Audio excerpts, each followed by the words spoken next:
Hi guys, welcome to Bobzybounce. Welcome to another episode. I am Bobs. And I'm Bouncer. And today we've got another interesting person for you guys on the podcast. So today we've got Sehrish. Sehrish, how are you doing? I'm good, alhamdulillah. How are you guys? Fantastic. Yeah, fantastic. thank you, yeah. Now, we've got you on because there's a couple of things that we want to go over. First of all, you're a teacher. Yes. Okay. Now, and we obviously want to go into the nitty gritty of what's going on with the whole teaching thing, like in terms of everybody going on strikes and Oh yeah, strikes. there's so much going on. In fact, there's a strike today. Is there a strike today? There's a strike today. I took Aiden to school in the morning and Yeah. there was literally nobody there. There were hardly any students.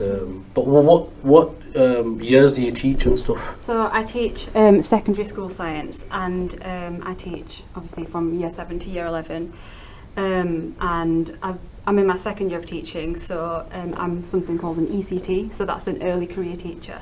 And you've got to complete the first 2 years and then you can kind of like be sort of left alone. So at the moment I have observations sort of every week, and in those observations they look at various things like behaviour management, they look at your assessment, they look at attitudes and stuff like that, and basically like how well of a job you're doing as a teacher. So it's kind of full on at the moment, and I've got to complete my own module, so it's a lot to do. And I think in terms of like the strikes which you talked about, it is justified in terms of the fact that teachers are not getting paid enough to do their job. Because my mum knows it as well, and my mum's here, by the way. Yeah, in the shout out to studio you, with us. Shout out, Auntie. Well, I got a budgie. The work that I do is not justified, the salary is not justified for the work that I do. The starting salary for teachers when I started was 25k.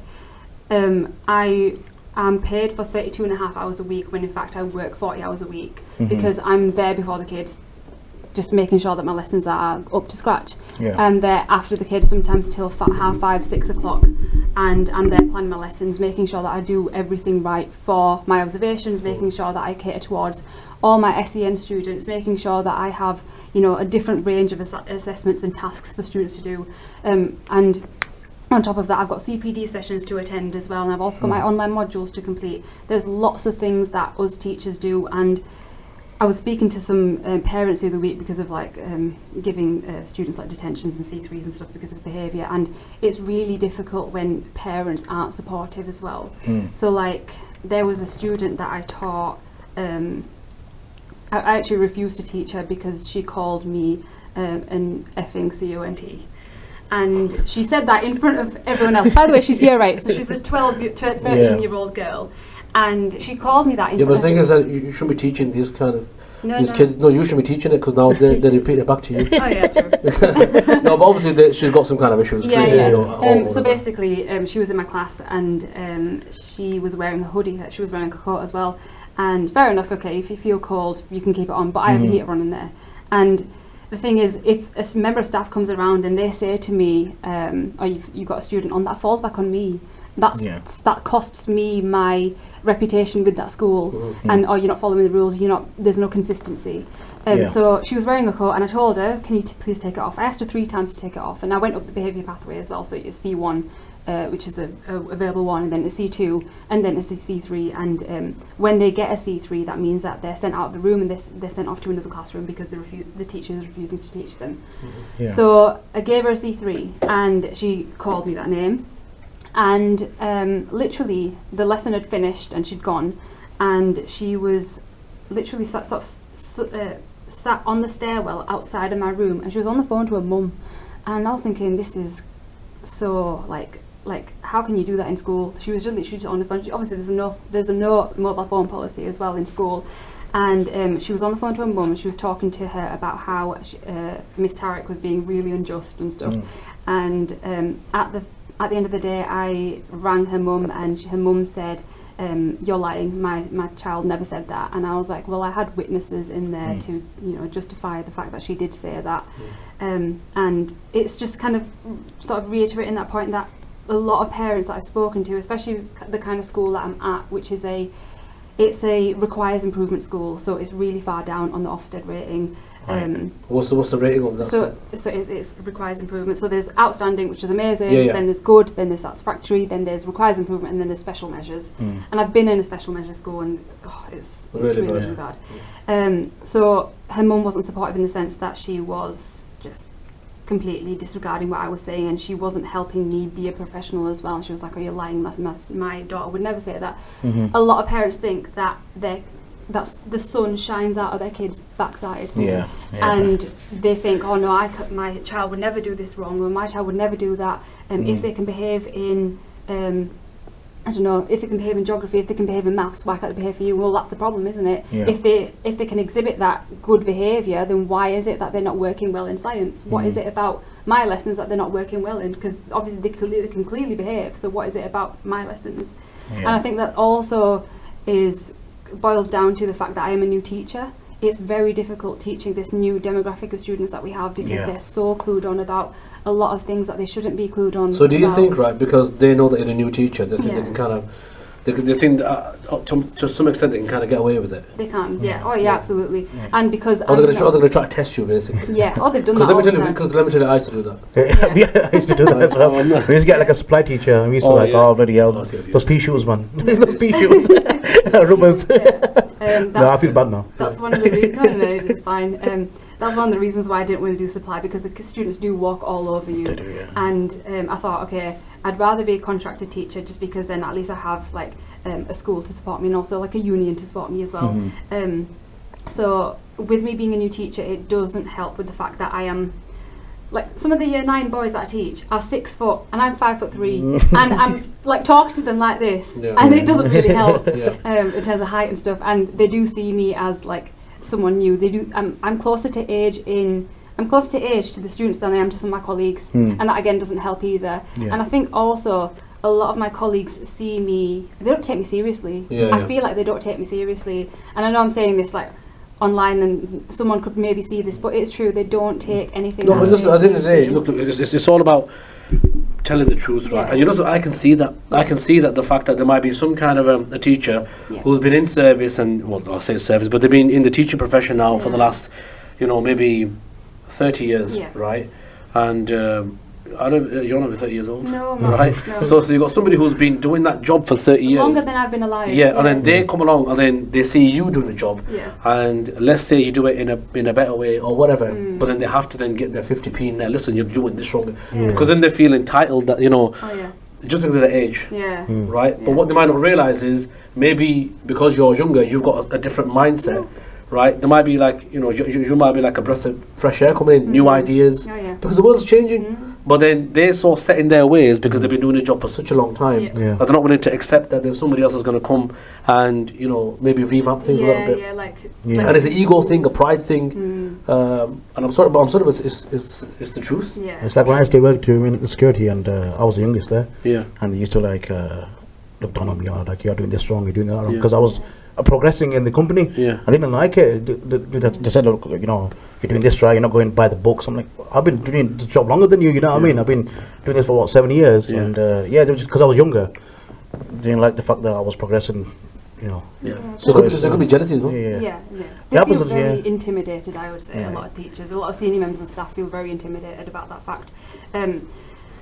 I don't know, I do find it difficult, and especially like, this is the 4th school that I've worked in. So I've worked in 3 of the schools. When you train to teach, by the way, you don't get graded. So I did my first degree at university. I studied molecular and cellular biology, and then I studied my PGC in secondary science.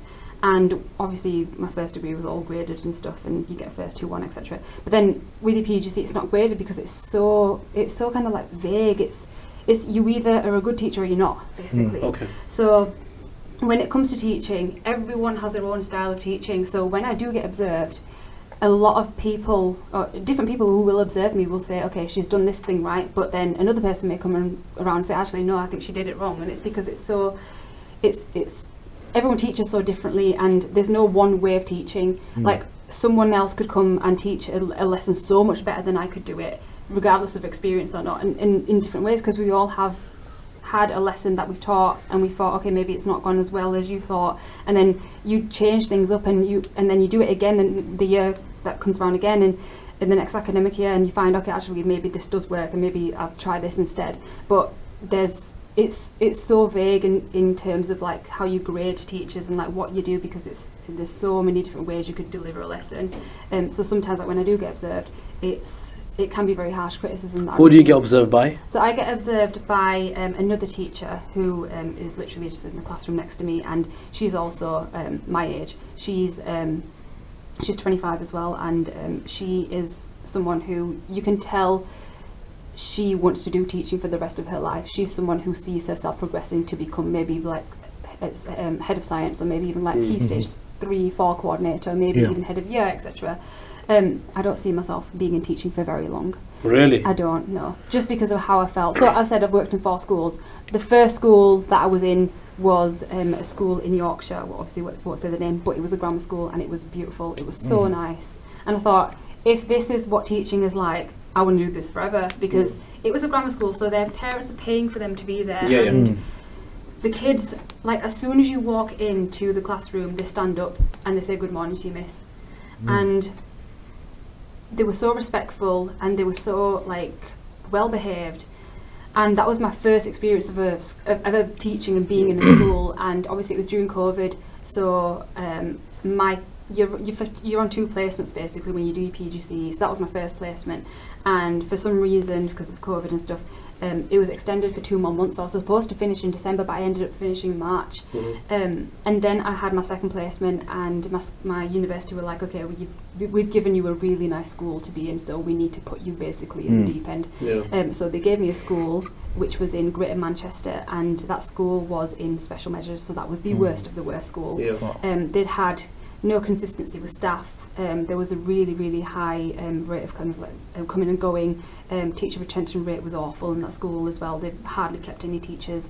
And I saw why a lot of teachers left, because of the fact that so many students were had behaviour issues, and it's not their fault because of the fact that they also don't get support from home, and because of the fact that their kids who had a lot of kids that I have taught within my 2 years of teaching have had one parent in jail, or maybe a parent's passed away, or maybe they've been through some sort of like, they've witnessed domestic abuse, or they've witnessed like a lot of violence and stuff, and growing up in shelters when they're from really young ages. So there's no surprise why they're that way, but at the end of the day it does affect them, and it does affect their teachers as well. So a lot of the students that I've taught have had those backgrounds, and it does kind of go into like the fact that they don't attend school, they've got really poor attendance. They generally don't go away from school with the GCSE. They end up working at McDonald's or something. Yeah, but you know that school. The thing is, right? I mean, obviously, it's bad of the situation that they're probably going through at home and everything, right? But then, from a kid's perspective, I think they think there's so many teachers that don't care about us. So why should we care? I just think it's like a vicious circle. There's the situation at home. There's a psychological thing maybe they're going through. The teachers don't really care. They couldn't give 2 craps about what's going on, and it's just like a vicious kind of a cycle. And obviously, how is that child gonna then, turn out? Clearly they're gonna meet with the wrong people, right? With those wrong people, whether it's drug related, whether it's crime, they're gonna feel like they've accepted now, because the whole world, even their schools, rejected them, right? Where they should be felt, like cared for or whatever. So they've been rejected from everyone, so now they're going to join this group where they now feel accepted. Okay, then they're going to commit crime. Then either they're going to go to jail, they're going to die, or God knows whatever is going to happen, right? So it's just like a big... And I think there needs to be more measures put into place in this country towards that. And I don't think all the burden should be put on the teacher. Well, the fact that it is put on the teacher, and we're expected to do a lot. We're expected to do the parent's job at times, because we are essentially raising those kids. And sometimes I will see a student more than their parent sees that student, because their parent works, or when they go home they do night shifts, so they don't really see them at night. And it's really sad to see. And I've had a lot of students who have had a lot of parents die. That's one thing I've noticed a trend, is that when young boys have a father who has passed away. I've taught about 4 boys in the 2 years that I've taught who have had their dads pass away because of cancer or because of some sort of illness, and the effect that it has on those boys is, I feel like there's nothing a mother could do, and no hole that's a hole that a mother can't fill. It's a role that a mother can't fulfill, and it's it's really hard to see because those boys have so much potential, and they're often like really good at football, or they're often really good at PE, and they have like a career or something that they want to pursue, but they never end up doing it because of the fact that they're so sort of distraught from the trauma in the past, and it's really difficult to see sometimes. So you can basically see the potential of this individual. Yeah, and ever since I was like 17, 18, I thought I would really want to be a teacher, just because of the fact that I saw a lot of my teachers not caring about certain things. One of the main reasons why I became a teacher was because of the fact that my mum, she's a childminder, and so we used to have like Ofsted come into our house and stuff, sort of like every couple of years, and I got kind of used to that as well. So I thought, and seeing my mum work with kids, and I want to obviously work with kids because kids are amazing at the end of the day. They're really, really nice, like genuinely like creative people to be around, and I think you should have that in your life. But I didn't realise what I was getting into in terms of like teaching itself, because I do like working with kids. I just don't like the stuff that comes with it, and the slack that I get from parents and from other staff. I put my all into my job, and some days I don't, and my mum will know, and she'll just attest for this as well, that I come home at like 6:30 some days when all the other teachers have gone home, because I just want to be there for them, and I just want to make sure my lessons are up to scratch for them. And it becomes really difficult when home doesn't reflect it. And again, like talking about the strikes, well, to be honest, I was going to ask you quite a difficult question. Okay. And I think I spoke to you about this before. I said, do you mind if I was ask you these questions? Like, you know, like, do you think it's fair, or can you justify going on a strike where you should be like a role model for these kids, and like you're now basically depriving these kids of their education by going on a strike? Yeah. So, and I know it's a bit of a harsh question. No, that's fine. It's okay. It's absolutely fine, and I think it's justified. Because kind of pointing a finger at you, saying, "Listen, how can you do this?" And the kids, you know, you're basically not giving them an education due to you going on strike. But so teachers in Scotland are actually getting paid £8,000 more annually than teachers in England, and they've also got, so ECTs like myself are getting like a 7.5% increase in their salary next year. We're not. Our salary is going up slower than what it has been in previous years, and obviously cost of living crisis and stuff makes things a lot worse as well, but we're getting paid less than what we should be getting paid. And the government had, I think they came out with like an offer of increasing new teachers' salary by about 4.5% or something like that, and also giving a one-off payment of £1,000 just for that 1 year. But then they also don't realise that one-off payment is going out of the school's budget. So literally, like last week and then the week before half term, the whole science department, we were all out of red pens. And we use red pen in our school for self-assessing. So the students use a red pen to self-assess their work because they're using it as a form of self-assessment, so they can see where they've gone wrong on a question, for example. Yeah. My classroom and all the other science teachers that I asked around, and obviously we have our own budget for our own departments, we were out of red pens, and I asked one of the other teachers, and she was like, "That's because our budget for this term has gone." And I'm like, "Well, where has it gone?" And she's like, "Well, the government's not paying us enough because some of that money's coming out of our budget." So if we're striking not because of the amount of money or the lack thereof of money that we're getting paid, but also because of the lack of resources that we should be providing to students. And it looks really bad because like some of our year 7s were like, they rely on me to give them a red pen at the beginning of the day because I've got a year 7 form. And every single morning in form time we do equipment checks. So they need to have a black pen, a red pen, a ruler, they need to have their planner, and they need to have their reading book. They're the 5 main pieces of equipment that we're supposed to be Sorry, using. just get the mic a bit closer. Sorry. Yeah. Is that alright? Sorry, carry on. Okay. A bit this way, like this. Alright. There we go, yeah. So if they don't have that equipment, then it's just little things like that can maybe affect how they then go off for the whole day. No, but the funny thing is what you just said, right? So they give you £1,000. Yeah. But that £1,000 is going out of your own budget. Yeah. And exactly. That's the thing. Yeah, so it's going out of our budget. It's not like they found new money. No. Right, or they've managed to take out a different kind of a funding. Yeah. Or, whatever, a different budget, and they've managed. This is simple economics, right? Like I don't know who's in charge of the finance in the UK. I have no idea, right? I think it used to be Rishi Sunak. Okay. I think it used to be him, right? But I think he's passed the job over to somebody else now. I'm not surprised. Yeah, but this is so simple. You don't need to have a degree in maths or whatever. Yeah, But he's literally got to get money from there and put it over there. So he's taken £1,000, which is taken out of the budget that already belongs to the education department, and then giving it back to you guys. But then he's minusing it from, it doesn't make sense. It doesn't, does it? Yeah. And it does eventually have that impact on the students. Yeah. And a lot of the people, like I've seen on Twitter, can be a very toxic place. Oh yeah, absolutely. But I follow a few teachers on Twitter, and I also follow some of the the politicians in education on Twitter, and a lot of the comments or the retweets of people speaking about strikes is, oh well, teachers are getting paid enough now, so why are you striking? Why continue to strike and putting my child's education at risk? Well, and actually, in fact, it's the government that's doing it. It's the government that are putting your child's education at risk because of the fact that they are not funding schools enough in the UK. And I think, especially for my school, which is in a really deprived area, I'm not going to mention the area, but it's within Huddersfield, and it's a high percentage of what we call pupil premium. So that means that there's a lot of students in care, there's a lot of students who are on benefits, single parent. So vulnerable kind of. Yeah, basically. Yeah. And there's a high percentage of those students, and they also don't have money to, parents don't have money to buy uniform, parents don't have money to, they're on free school meals and stuff like that. And if the parents don't have that, then a lot of parents rely on the school to provide that, but then the government aren't funding the schools enough. Yeah. I think my school was given out £1 million or something. Now my school isn't just one school, it's a sort of a, what's it called? It's there's a junior school, there's an infants, there's a nursery, there's a college. It's sort of part of a trust basically within that one area. Like academy, yeah, kind of. Not an academy, but more of a. There's another word for it, it's completely gone out of my mind. Yeah. It's like a bunch of schools sort of school teacher. And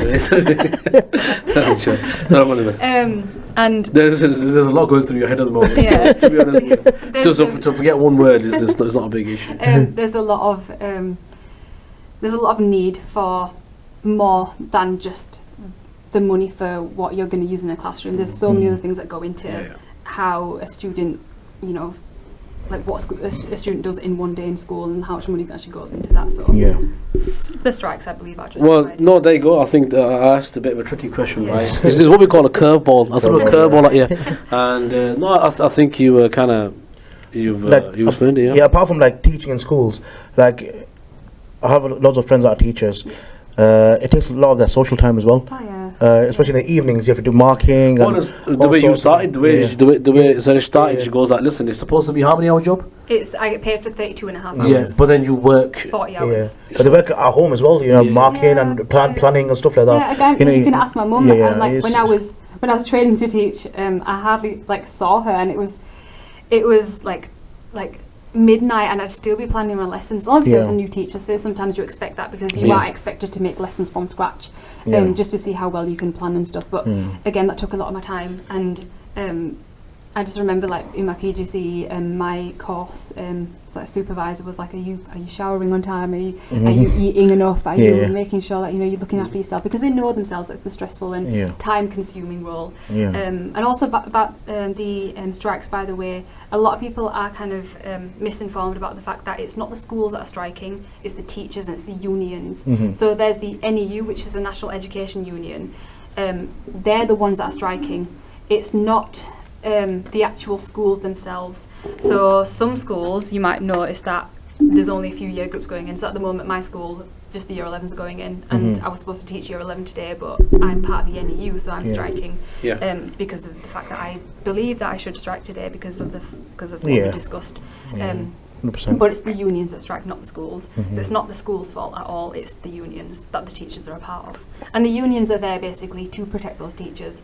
Because at the end of the day, if I lose my job, God forbid, don't see it long term, but if I lose my job and if something ever happened, then it'd be my union that helped me, and I pay them every month basically for that support. What's the body, what they called? The National Education Union, NEU. Right, okay, yeah. Because I know there's one called Unison. That has to be. There's a Unison as well. There's NASUWT. There's loads of different ones. I'm not part of any because I don't work a 9 to 5 in a month. Thank God for that. But I remember I used to pay about £13 a month or something. Yeah, something. Was like it I pay around 15 or something. Yeah. But it's good though. It's good to be part of a union because they protect you. Yeah, they do. Yeah, and as soon as when your job's in jeopardy or whatever, right? and as soon as they find out you're in a union, they treat you very different. Yeah. But like, is there a big? I'm going to ask you: is there a big wage gap between, let's say, because you're not head of a department or anything, are you? So between you, so let's say you became the head of science. Yeah. Is it a because you don't know about, was it 25 around there? No, the head of science. Yeah, the head of science. Yeah. So your pay increases every single year. So you start off on M1. Well, regardless. Yeah. Okay. Regardless, but the percentage of it increasing has decreased, basically. Right, of it increasing yeah. every single year. Yeah. So you start off on about 25, but they are thinking of bringing it up to about 30, depending on what happens after these strikes. But you're on M1, then you go to M6, and then once you've reached M6, you have to then, that's your 6th year of teaching, basically. After your 6th year of teaching, you are supposed to do something called a TLR, which is a teaching and learning responsibility, and that's basically where you take up another role. So you could be head of the department, you could be like an induction coordinator. So is that where there's the increase? Yeah, and then you're on the upper pay scale, so in UPS 1, UPS 2, UPS 3, etc. Okay. And then you can be head teacher, and then you could be principal, etc. Yeah. And principals don't teach, by the way. No, but you know, like obviously they kind of manage the whole situation. Yeah. But are they usually on like a decent package? So I think it's about 42. Okay. For a head teacher. And is that like for lower end kind of a school? Yes, yeah. So it doesn't depend on the school, it depends on the kind of like the pay scale. So regardless of whatever school you teach in, private schools are different. I want to say like a grammar school, that'd be more, wouldn't it? No, it's less. Really? Yeah. Grammar schools, teachers get paid less because it comes out of the school's budget, basically. Oh, okay. Yeah. So you are better off doing state school teaching. Yeah. So it's like a bit of a catch-22. Yeah, so basically, either you can earn more money, but go have to awful kids, and but basically, Sullivan Language go to a shit school, right? Or you could go to an amazing school, but get paid less, and have less stress. Yeah, that's pretty much it. Yeah. Okay, so it just depends on your situation, you know, where you are. You know, let me tell you something funny, right? And I was proper shocked by this. You know, Oxford, obviously, university, so Eton or whatever, this and that, right? Do you know what their annual budget is? So the annual, their annual budget on, like, you know, the day-to-day running cost of Oxford, like, you know, then that means your food and everything. Guess how much the annual budget is? It's anything. So this is university we're talking about. Yeah, like 2 million. No, not even close. It's anything between 700 million to a billion a year. What? Billion a year. What the hell? I'm not checking you out if you don't believe me. The annual running cost of Oxford University, and that includes all of their colleges, Eton College, and they've got separate different colleges and whatever, right? Yeah. All of it combined is in the region of about £1 billion sterling. Me. Yeah. Wow. Just to make it run. Wow. So they need to recoup that money back. Oh yeah. Right. So that kind of goes onto your onto your schools. I mean, obviously it's not to that scale, but I'm just saying 1.3 billion. No, 1.3 billion. Sorry. Wow. Flipping egg. Goodness me. 1.3 billion. Yeah. Just to make it run. Bigger run. Yeah. So like it's the same with the schools. Like you know, they need to recoup that money back somehow. Yeah. Is that then overfunded? So Oxford. Yeah. Or is that what it needs to run? I think Oxford is a very different case. You know why? Because, you know, with Oxford, you know, the people that are going to graduate from Oxford, they're going to be part of like unions in there and stuff like that. And these are aristocratic people. Right. So these guys are going to, you know, somehow repay that money back somehow. Okay. So because they are teaching future millionaires. Billionaires. But the thing is that I actually know. I know two people that went to Cambridge, and one person went to Oxford, right? And they went there on their own accord. They went on their own merit, and they studied with like the movers and shakers of the world. I know. Okay, I've got a friend who actually went to uni the same time Bilawal Bhutto was in uni. Right, you know, that's the son of Benazir Bhutto, right? Yeah, and my mum knows. Yeah, of course. Yeah. And by the way, he goes, Bilawal is not a clever guy. Alright. He goes, he's actually quite thick. And he goes, but he's there because his mum went to Oxford and his mum went to Harvard. Right. And it's an honour for them to have like a legacy. Yeah, it's an honour for Oxford to have a person like that in. It's like Manmohan Singh, he was a Prime Minister of India. His granddaughter was also at Cambridge with my friend at the time, and he goes, she wasn't overly clever. It's just because it's like the name, you know, or we've got the granddaughter, the son of a certain, either it won't be a dictator, obviously, of a presidential person, and that makes the university profile increase. Yeah. Basically, but then, like I said, the way they recoup that money back is because whenever a student leaves, then you know, they somehow contribute back towards university in some way or form. Yeah. I know we're kind of going off on a little bit more. Yeah. But I want to just move on to the whole car thing. Oh yeah, cars. Yeah, this is the reason. One of the reasons I was following you on TikTok is because you like doing your cars and stuff. Yeah. So like, what got you into doing cars? Like, so I think I've always been into them, and from a really young age, like my brother used to take me and my mum and like my dad and stuff to auctions, and I remember being like 8, 9 years old and just watching kind of like the cars roll by and stuff, and just like hearing all the people, the bidders shout, and like that kind of got me into it. And I thought like it was really interesting, but then obviously things take over, like school, university, college and stuff, and then like only recently I've like, kind of like gone back, and I thought when I bought my A1 last May, so it's been nearly a year since I've had my car. Such a girly car. I know, yeah, it is. But I've always wanted one, so I thought like should have got an S1. Yeah, but I don't want a manual. Oh, right. So they don't come in manual. They don't come in manual. No. Oh, okay. I wanted an auto, so I got my A1, and I thought she looks a bit boring, so I decided to kind of. I'm joking, by the way. They are nice cars. Depends what you do to it. Yeah. So I decided to kind of like spice her up a little bit and make her look a bit nice and do some modifications. So the first thing I did was literally just dechrome my back badges, and I decided to film it as well at the same time. And then like literally overnight I had like 300,000 views, and I was like, whoa, what's happened here? And then decided to carry it on. So then I did my I upgraded my headlights to LED headlights, and then I decided to paint my calipers red. I needed my brother's help with that because he had to like jack up the car and stuff, and that wheel was really heavy as well. Yeah. So I did that, and then I just kind of grew from there. And then a load of people were really supportive too, and so people were like, oh my god, like you're a girl and you're doing this, and I thought, like I saw other girls doing it, but there wasn't like I didn't see any like Pakistani, Asian, Muslim, hijabi doing it, and I thought, oh, this is like something new, so I might as well start. But then obviously with the good comes the bad, and there was a lot of hate comments that I received. A lot of people were like kind of dissuading me from it and saying things like, oh well, you've not done this right, or you're a girl, you can't do this right, or I bet you can't even park properly, which is kind of true. But but it's part of the parcel. You're gonna get the good. You learn. So I just decided to carry on, and then like just recently I just installed a spoiler, literally just put it on, and then a lot of people came at me for saying, oh, why did you put it on with 3-meter tape? I was like, because I don't have time. And again, it might be something that I want to take off in the future, so I decided I'm not going to make a permanent decision. Fixture. Yeah, exactly. To the car, but like inshallah, a few more things to come as well in the car. So looking forward to it, because you don't mind if we kind of put your social in our description? Absolutely not, I'd love it. Yeah, no, because I really want people to kind of follow you know, this, because and it's not because you're a girl in a hijab, it's just I just think, you know, people who are passionate about cars and modifications. It's something different too, isn't it? But hang on, so did people come at you because you've got a scarf on as well? Kind of, yeah. So people would like, I don't do anything inappropriate online. I would never do something like that. Religion always comes first for me. Yeah. But it would just be me kind of like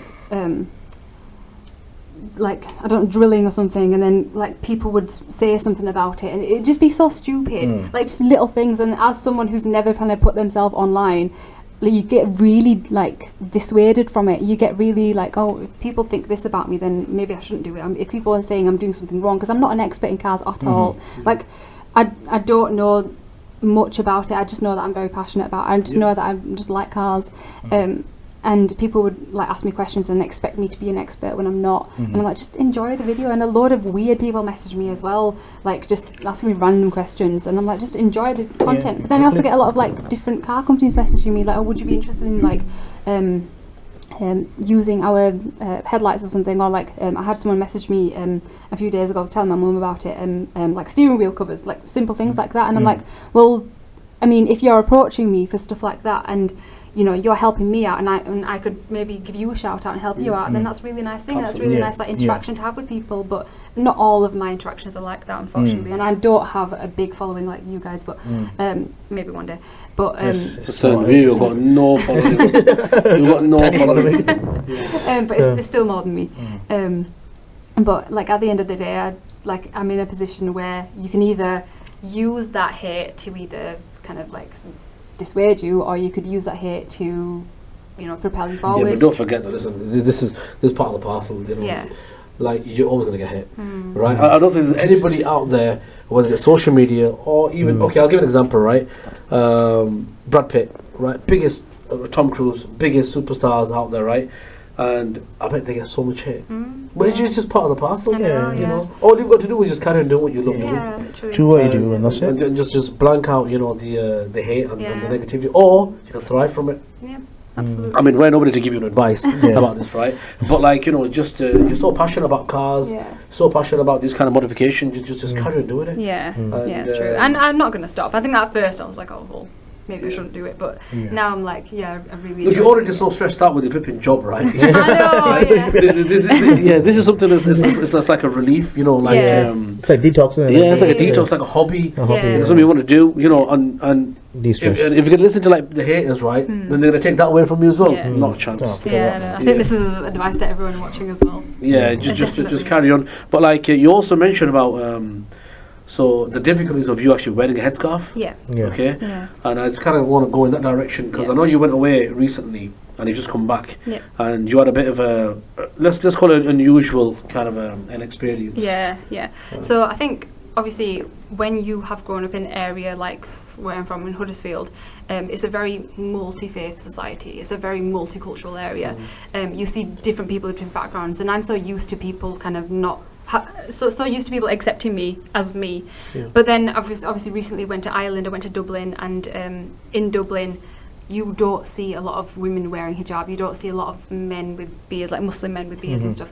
And I got a lot of stares, and like I was just saying to you before, but like my mum didn't notice it. She wears hijab, and obviously like she covers herself as well, but like she didn't observe that as much as I observed it, because I feel like I read the room a lot, and sometimes I want people's approval, and seeing sort of those people looking at me in such a way and then like whispering to their friends and stuff, and like it made me feel so ostracized. Like it made me feel like I wasn't welcome, and I thought like it's such a simple thing, and like why do people shy away from it? And like growing up in a Western world where wearing hijab is already so difficult, where you see so many women who have the hair out. I could have my hair out, I could decide to take it off tomorrow, but there's part of me that thinks that, you know, I'm young, you know, I've got the rest of my life I can wear it when I'm 50, but I mean death could come at any time. Anything could happen at the end of the day, and I choose to wear it for Allah subhanahu wa ta'ala, and I decide to wear it because I want to set an example for other people. And another thing was that last year when I taught at my different school, it was a nicer school than what I'm in at the moment, but I had a year 9 parents evening, and one of the year 9s that I taught, she was Muslim, and I was speaking to her mum, because it was like one of those, it was on School Cloud, so it's like online parents evening, basically, which is really weird. And at the end of that parents evening, her mum said to me, I said, have you got any questions? And mum was like, I just wanted to let you know about something. And I was like, oh, what's that? And she goes, you are the reason why my daughter wears hijab. And I was like, what? And she was like, yeah. And I was like, oh, that's why she started wearing hijab. I thought maybe, you know, she'd become a woman and stuff. But she goes, you are the reason why she started wearing the hijab, because she was contemplating for such a while. And she said to me, Miss Tariq wears it, so I want to wear it as well. And after that parents' evening, I literally cried. I was like, that is amazing. Like, if you can have that impact on someone in such a good way as well, like that's sadaqah jariyah for you. And that's, I just found it amazing, and I thought if you can have that kind of impact on someone, then what else could you do for the world? It was a really nice like experience to have. But like we said about the hate comments and stuff, there's always going to be people that try to sort of undercut you, or like some people who try to like dissuade you from things, or try to make you feel like you're not good enough. But then you always have to think about why you're here in the first place, and what your purpose is in life, and like why do I wear this hijab, and what am I trying to represent? At the end of the day, I wear it for 2 reasons. I wear it for representing my religion, and I wear it to obviously as a form of modesty as well. And I want to also implement that in my future kids one day. Every woman in my family wears hijab except for my older sister, but I know one day she will get there. She finds it difficult in the sense that she's like, oh, I can't style it and stuff. It's not about how you style it. No, but it's not that. It's about also, don't forget that there's no compulsion in religion, right? And this is it's obviously, you know. Yeah, there's no compulsion in religion, like Ikrah fi Dini. Exactly. You're right. So, you know, I don't need to like kind of stress on that. So, in her own time, you know, whenever she's ready. Yeah, of course. inshallah. We make dua for. I make dua for all the time to make like so that she can wear it, because she would look really nice in hijab, and it's obviously not about looking nice, but it's how Allah sees you as well. But yeah, like when I think about it, when I first wore hijab, I wasn't a teenager. I was 20 years old. Like it was a few days after my 20th birthday, and my sister, she was actually in hospital at the time, and my mum and dad were sat in the car. I remember it so well. I don't know if my mum remembers it though, but my mum and dad were sat in the car, and I had like a green hijab, and I decided to put it over my head just to see how it looks. And I kept it on, and then I stood in the doorway of our house, and my mum and dad were obviously sat in the car, and they looked at me, and I was wearing my hijab, and I was going to sit in the car, and then like my mum looked at me, she was happy, and then my dad looked at me, and he was like, "Are you sure you want to do that?" And like no one forced me ever. My mum has never ever forced me to wear hijab. She's always been really open to it. She goes, "You need to decide when you want to wear it. It's up to you. I'm not going to force you, but when you wear it, I don't want you to take it off, because it's not something you mess around with. Hijab is not something you mess around with." I know I still don't wear it properly. Convertible, that's convertible. I know I still don't wear it properly, but any effort in Allah's eyes is still effort at the end of the day. At the end of the day, I don't think anybody's got the right to judge if you're wearing a hijab properly. No, absolutely at the end of not. the day, it's your choice. Because you know, as well as being like obviously, you know, being a Muslim, and you know, you should, I believe, you should follow that way. At the end of the day, it is your choice. You know what I mean? And this is where like, I mean, I won't say like, you know, feminism comes and stuff like that. I just think that everyone's entitled to their own choice of whatever they want to do. So this is your journey. It is, and I think like one day, like I will wear hijab properly, and I'll.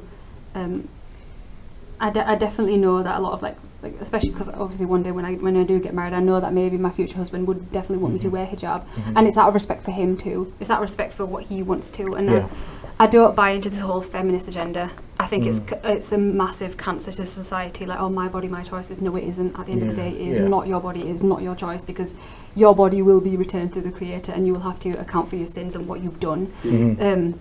And I think like feminists and like I agree with like first wave feminism and how women were even given the chance to vote and were even seen as people who had souls when second wave feminism came in, and then postmodern feminism came in. When women given the right to vote was only about 80 years ago or something, wasn't it? Yeah, exactly. 80 or 90 years ago. Yeah, because we are people in society, we deserve that. I'm talking about England, by the way. In England, I'm not sure. I don't know. In England, they were given the right to vote. I think it was around about 90 years ago, or maybe it might be 100 years ago. But it's not a long time ago. It's not a long time ago. But I definitely don't agree with a lot of like the feminist movements today, because a lot of women want to uncover themselves.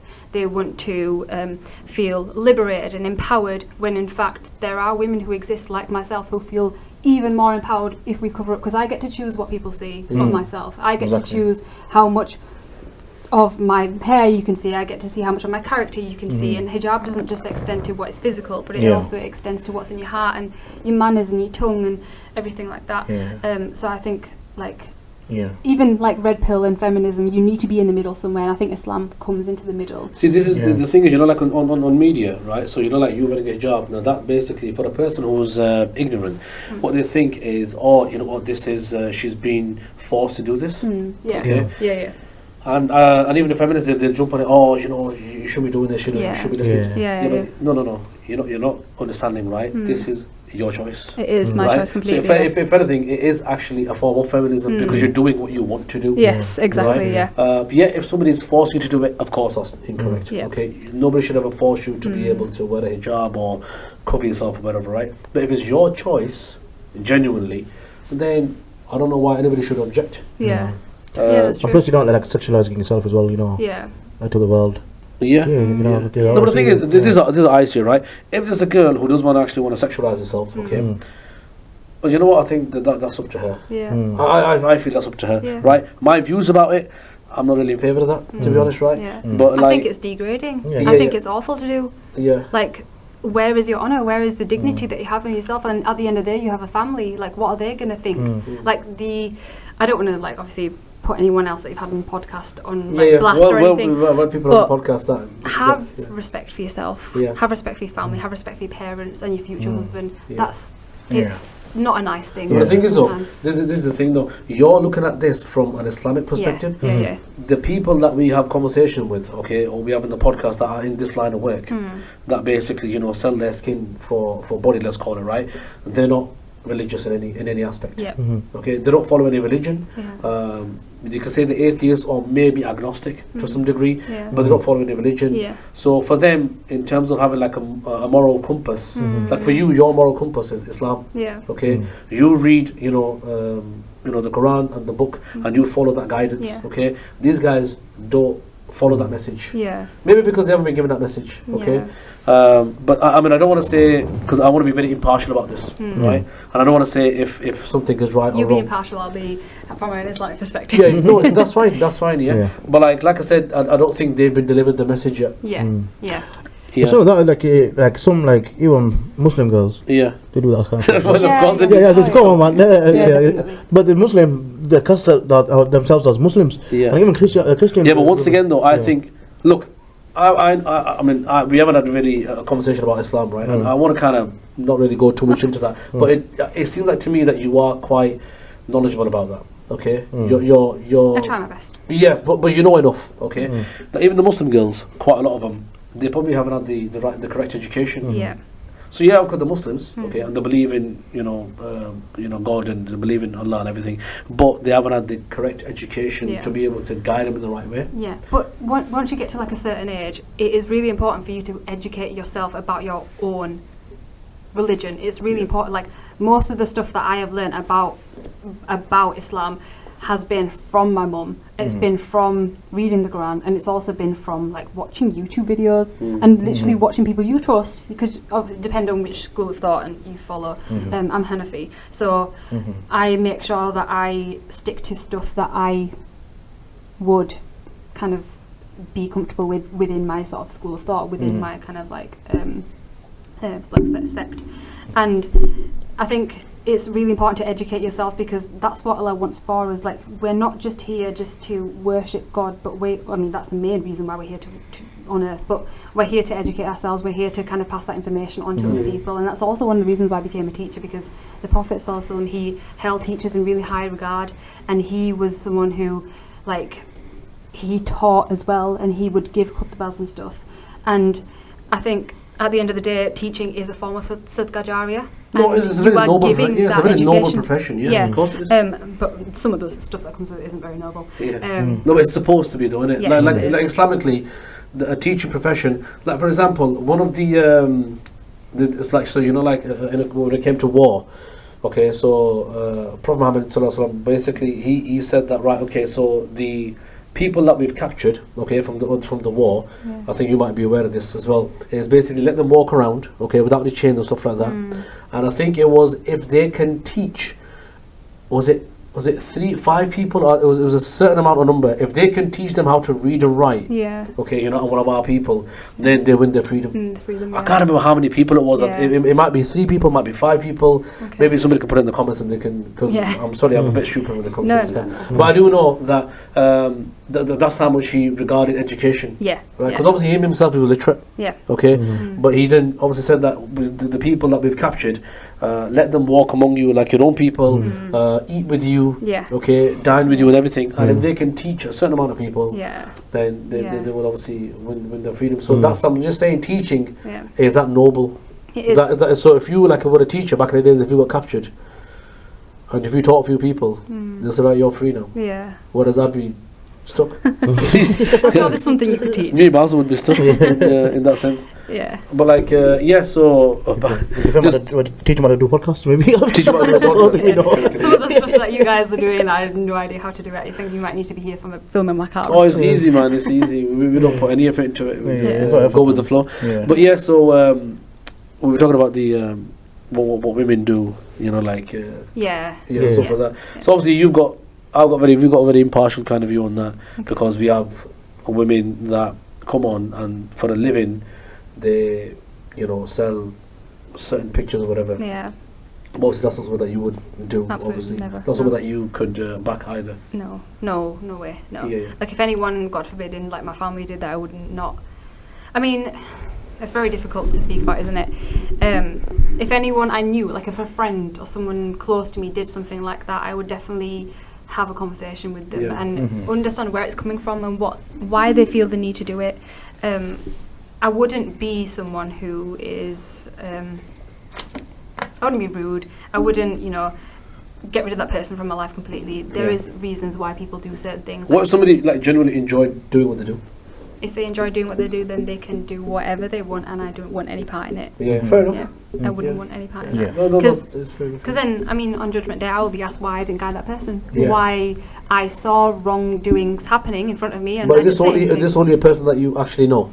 Yeah, it would be someone I know. Obviously, you wouldn't somebody you don't know, you'd be like, oh, you're doing wrong. No, that's no. I have no bearing on how they live their life. I would never want to impose my moral values on someone who doesn't have any moral values, to put it lightly. Or maybe they have different moral values. Yeah, exactly. It's about being accepting and tolerant of other people. That's exactly what we're taught as teachers, to be tolerant of maybe certain views that students have. And we didn't plan speaking about this, but I have taught about 4 non-binary students. Now, I've been a teacher for 2 years. And we're going to be a bit of a controversial one. I've been a teacher for 2 years, and I've taught 4 non-binary students. One of them was trans, and there's a current trans student that I teach as well, so from male to female. They don't understand what goes into it, though. They don't understand how you can't just change your gender like that. Because down to your very DNA, down to your very bones, there's every single cell in your body tells you whether you're male or female. And I'm just saying this from a scientific perspective. When the students you've obviously studied in uni. What did you molecular biology? Molecular and cellular biology. Yeah. So at the end of the day, I think your opinion counts. Yes. And whenever students ask me, it's a genuine question, because I've had students come up to me and say, I'm struggling with my gender and stuff and like that, and I'm like, I can only tell you what I believe as a science teacher. You've come to me, so you want a scientific perspective. So I've said to them. And by the way, at this point, you don't bring any religion. You don't nothing. enforce any of your religion. Just logic. You just put science into it. Yes, that's it. Yeah. Which is fact, of course. So that you exactly, and that. No one can argue with that. It's not a belief, is it? It's a fact. There's research that's been done. There's evidence for this. Yeah, exactly. Right. So I say to them that I would teach them about DNA and chromosomes, and I teach them about how you've got male and female, and obviously sexual reproduction and all that. So I'm like, down to your very DNA, down to your very chromosomes, you are either XY or you're XX. Yes, you can change how you look on the outside, but at the end of the day, if you are a man and you want to be a woman, you will have to take estrogen and progesterone for the rest of your life. If you're a woman and you want to become a man, you have to stay on testosterone. It is a heavy hormone to be on. That will completely ruin your body. You cannot go back. You will be sterilized. That's not something you can ever go back from. And so the decision that these kids are making is that, oh, my friend's doing it, or I've seen this person doing it online, and then it's like a trend, isn't it? It's like a trend, but they don't understand how detrimental that is towards their health, their physical and their mental health. It's like the amount of people who are okay with it, the amount of people who are okay, not okay. Okay, fair enough. If you're someone who genuinely feels like you're the opposite gender, good on you. If you're an adult, if you're over the age of 18, do it. But there's people who are imposing it on kids, who are being like, okay, like a gender clinic in the UK in London, somewhere in London, got shut last month, I think it was, because of the fact that they kept on converting the kids. They kept on literally transitioning the kids when the kids said, oh, I feel a bit like a tomboy. Like, I dress like a tomboy. I like cars. I rarely wear dresses. I only wear them when I'm at work to look smart.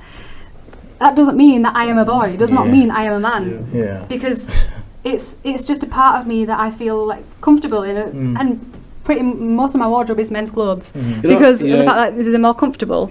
But that doesn't mean that you're exactly. It's like Piers Morgan. I've seen that interview when he's interviewing some non-binary stuff. Oh, he always he's like, oh, I'm gonna call myself black now. I'm black. I'm identifying myself as black or something. Or penguin. Or penguin. I'm a penguin now. I'm a two-spirit penguin.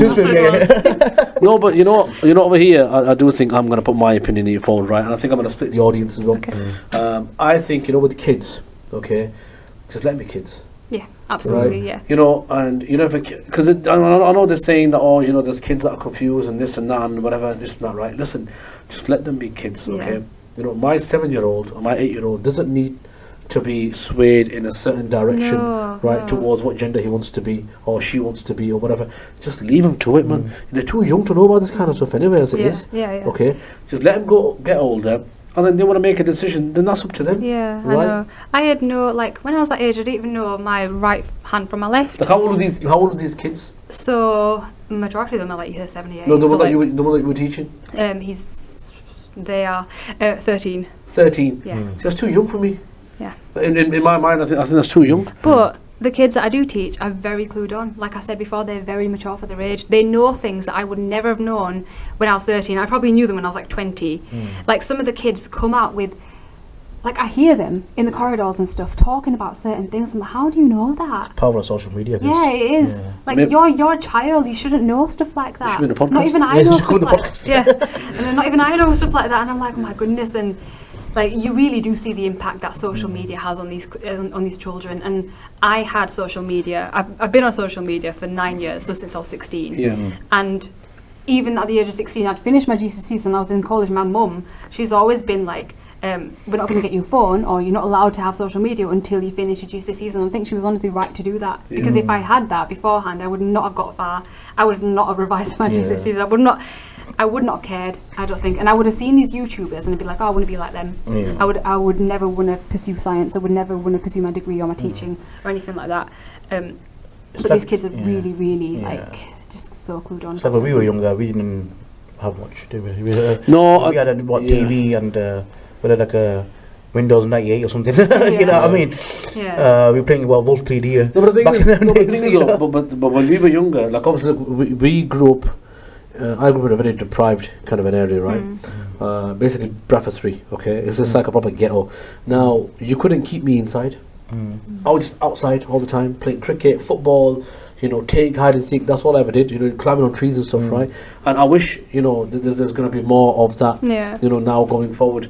I honestly, I hope there is. But like nowadays, there's so many distractions. Yeah, I don't really see many kids playing outside. I don't really see many kids like enjoying outdoors, breathing fresh air. It's not the same. It's all in the iPads and TikTok. And like, you know, for example, like, you know, with you, when you were sorting your car out, I feel to some degree that's like very therapeutic for you. Yeah, it is. Yeah. Right. Just kind of gets you away from normal life, and you just kind of focus on, because you do a lot of it yourself. Yeah, I do. Yeah. Sometimes my brother does help me out with it. No, but even if he helps you, but it's your hands on. It is. Yeah. Like I was just like installing some wind deflectors the other day, and like I did it myself. My dad was just literally just watching from the door, like keeping an eye on me and stuff, because I do it in my driveway. Yeah. So it's obviously within my house. I would never like.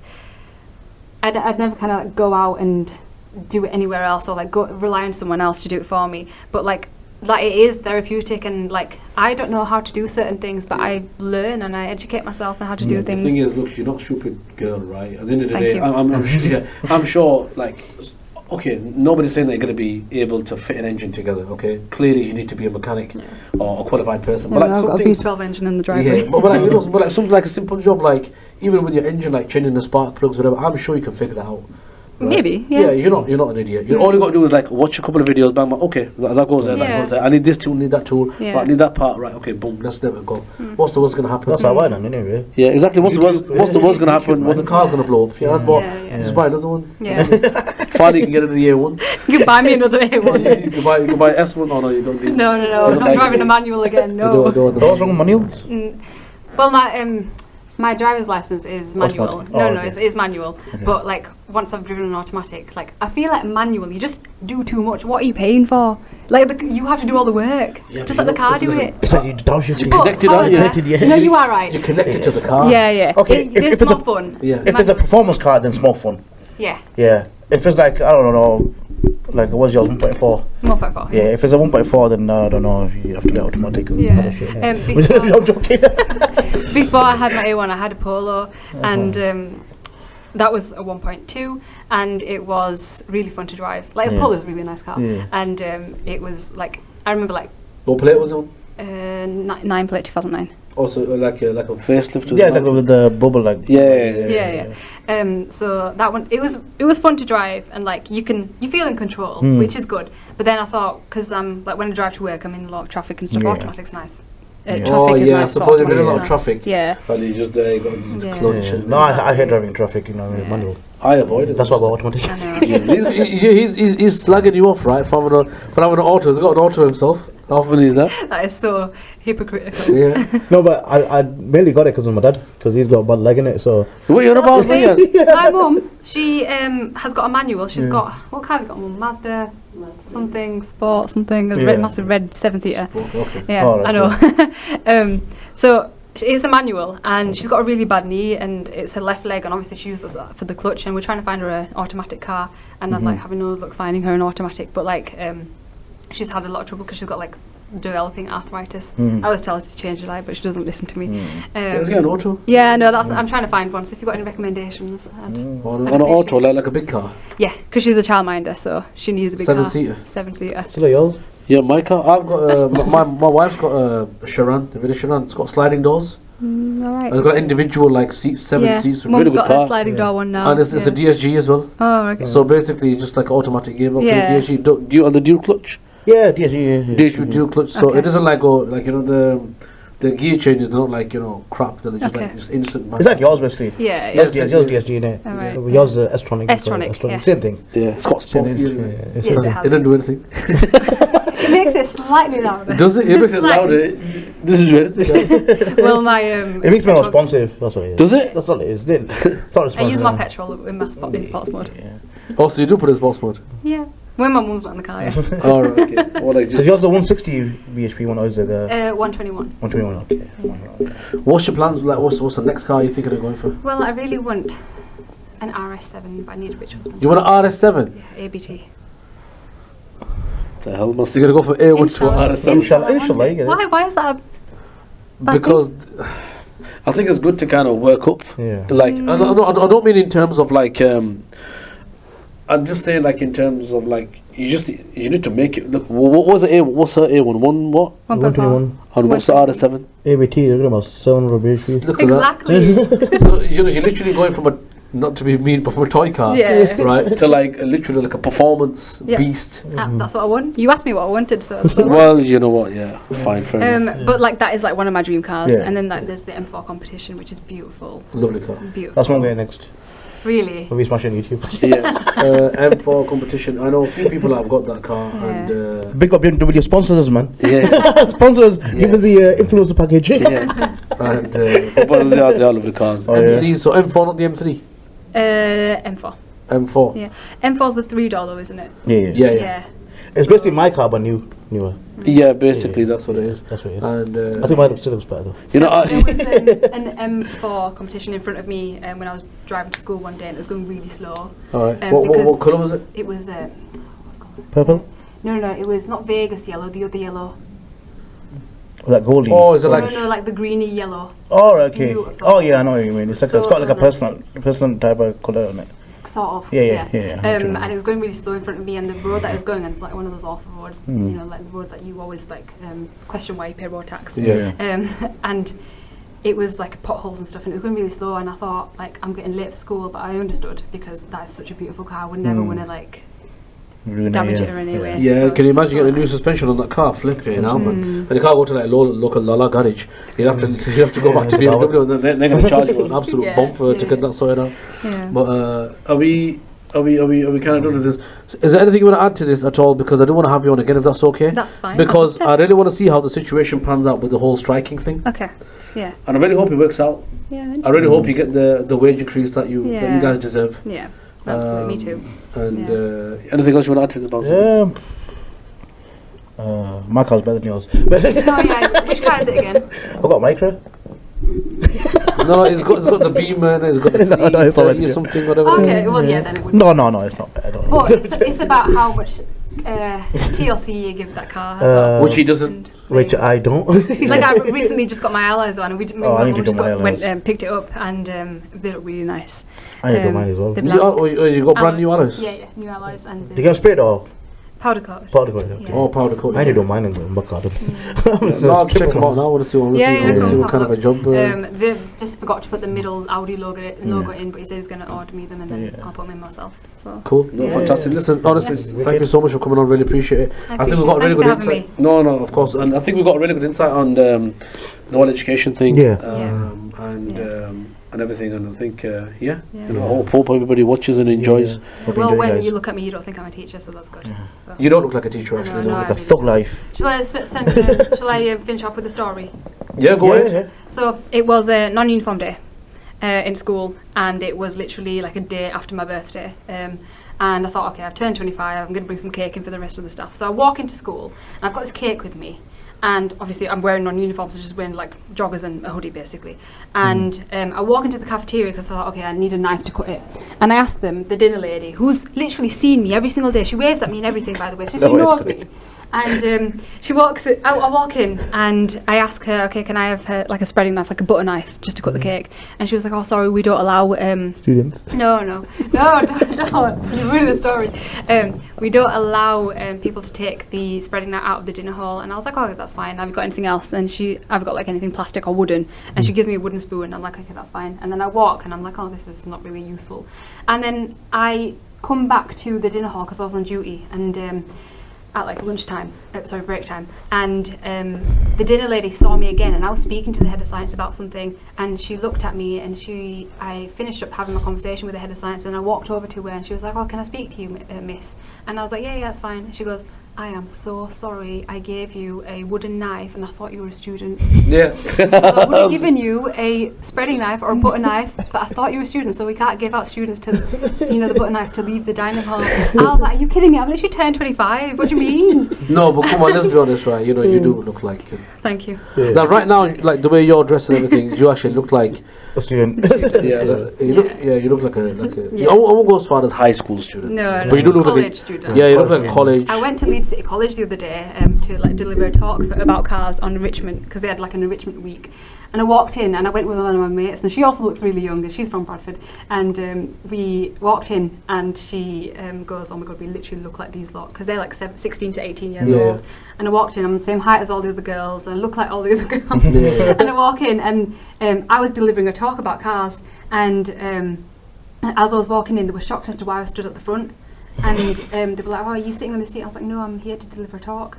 And then the students were like, oh my God. And they were like whispering to themselves. I was like, oh God, this is so embarrassing. What did she know? No one takes me seriously, like at all. Yeah, I think you're going to have to start growing some white hair or I something. think so, Yeah, possibly. Yeah. No. But honestly, I really appreciate that. Was a good story about that. That was quite funny. And we're going to put all of your socials in our description as well. Yes, so follow me on TikTok. Yeah, do want to check, obviously, and that's got like all of your car stuff. It has, stuff like that. Honestly, really, really interesting content. I'm not going to lie. My personal account, I haven't followed it. I'm going to follow it, right? Okay. But I have had a look at it. Okay. And we'll do as much as we can to to promote it and post it. Oh, thank you so much. Likewise. Yeah, no, we really appreciate you coming down, because I know you're not even local. Yeah. So for you to go out of your way, really appreciate it. Thank you so much. That's And all right. like I said, hopefully next time we can. we'll have a part 2. Yeah. Go into a bit more. Inshallah, depth about stuff like that. Yeah. Right, thank you very much. Really appreciate that. Bouncer, this is Bobzybounce. Signing out. Signing out.